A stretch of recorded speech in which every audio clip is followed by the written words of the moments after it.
Chez les Grecs, le soleil était un dieu qui s'appelait Hélios. Hélios brillait tout en haut du ciel. Et ce jour-là, il éclatait de mille feux quand en bas, il a vu une femme. Elle était à genoux près d'une rivière, elle lavait un drap. Elle frottait du linge. C'était une lavandière.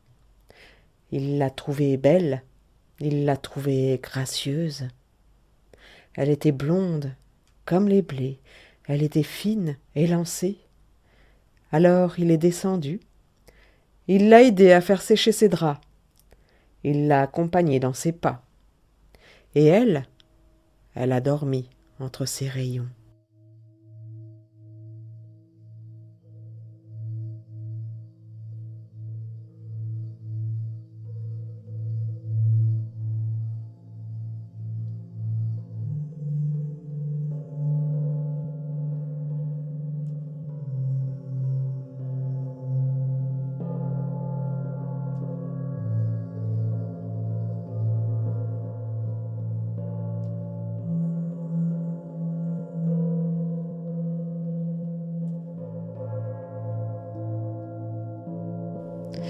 Et puis Hélios a dû retourner tout en haut du ciel, car c'était lui qui distribuait toute la chaleur et toute la lumière sur la terre. Le temps est passé, le ventre de la femme s'est arrondi et un bébé est né. C'était un petit garçon, elle l'a appelé Phaéton. Le petit garçon a grandi et à chaque fois qu'il demandait à sa mère « Maman, qui est mon père ?» Alors elle l'emmenait tout en haut d'une colline, ils s'asseyaient tous les deux dans l'herbe et ils observaient le ciel. Ils guettaient le passage d'Hélios. Il passait sur son chariot de feu tiré par 8 chevaux sauvages. Il distribuait la lumière et la chaleur.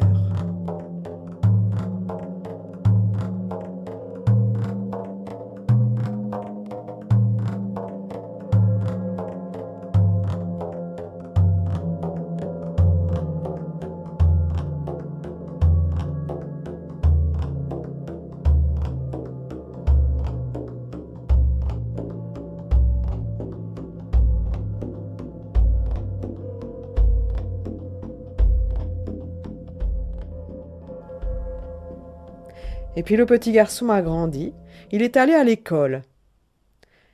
Et là, ses camarades lui ont dit « Lui, ton père ? Non mais attends, tu nous racontes des bobards.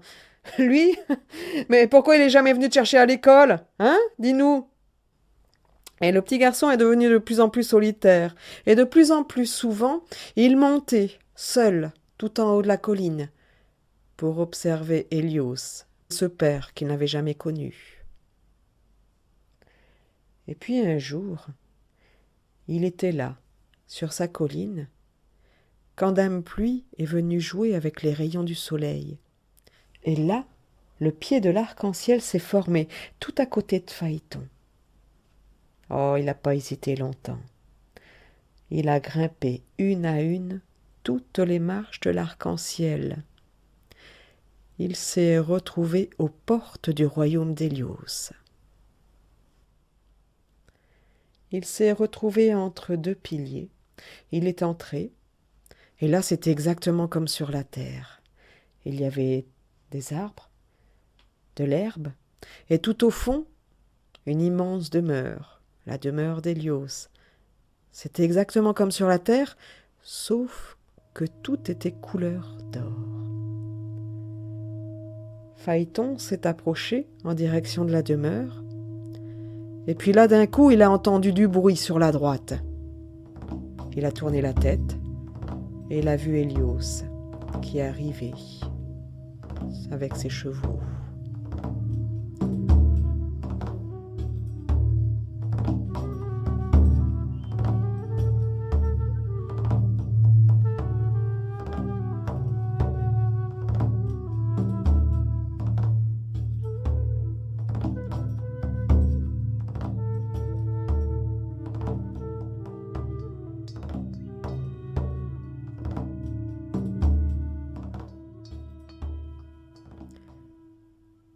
Hélios a vu Phaéton, il a souri. Il lui a dit « Alors, mon garçon, ça faisait longtemps que je t'attendais. Eh bien, approche. Dis-moi, comment se passe ta vie sur terre? Raconte-moi tout. » Phaéton s'est approché et il a tout raconté à son père, sa vie avec sa mère sur terre, et puis l'école, et puis les moqueries aussi, et puis d'abord, peut-être... D'abord, qu'est-ce qui lui prouvait à lui que c'était bien son père, hein? Alors Hélios lui a dit, écoute, pour te prouver que je suis bien ton père, voilà ce qu'on va faire. Tu vas me demander ce que tu veux.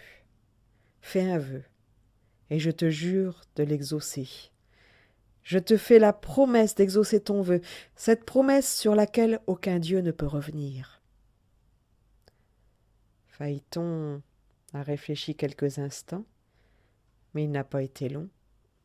Il lui a demandé ce qu'Hélios ne lui aurait jamais accordé, et lui a demandé de conduire le chariot de feu. Une journée, allez, rien qu'une journée. Hélios a eu beau lui dire que seul lui était capable de le conduire, même pas Zeus. Phaéton a tenu bon. Hélios n'aurait jamais voulu, mais il avait promis. Et après 1000 recommandations, il a vu son fils partir, debout, sur son chariot de feu tiré par les 8 chevaux. Oh, au début, Phaéton a fait attention, il tenait les rênes bien serrées entre ses 2 mains, comme son père lui avait appris. Il retenait les chevaux. Oh, et puis petit à petit, il s'est dit, oh, quand même, oh, c'est facile, c'est bien trop facile, hein. Il exagérait quand même. Alors il a relâché un peu les rênes et les chevaux se sont mis à galoper doucement. Et puis au bout de quelques instants, oh bah quand même, un peu plus vite. Alors Phaéton a relâché encore un peu les rênes. Oh puis quand même. Alors il les a relâchés encore un peu plus, et c'est là que Phaéton est tombé à la renverse dans le chariot. Il a relâché complètement les rênes, les chevaux se sont emballés, et ils ont quitté le chemin qui était tracé tout autour de la terre. Ils ont tracé la voie lactée, ils sont descendus près de la terre. Et près, bien trop près, ils en ont brûlé une partie qui restera infertile à jamais. Ça s'appellera l'Éthiopie. La terre a poussé un cri de douleur qui est monté jusqu'à Zeus. Zeus a regardé ce qui se passait et a vu la catastrophe qui était en train de se produire et celle qui allait venir. Alors Zeus a tendu le bras et l'a foudroyé Phaéton qui est tombé dans un lac juste en dessous.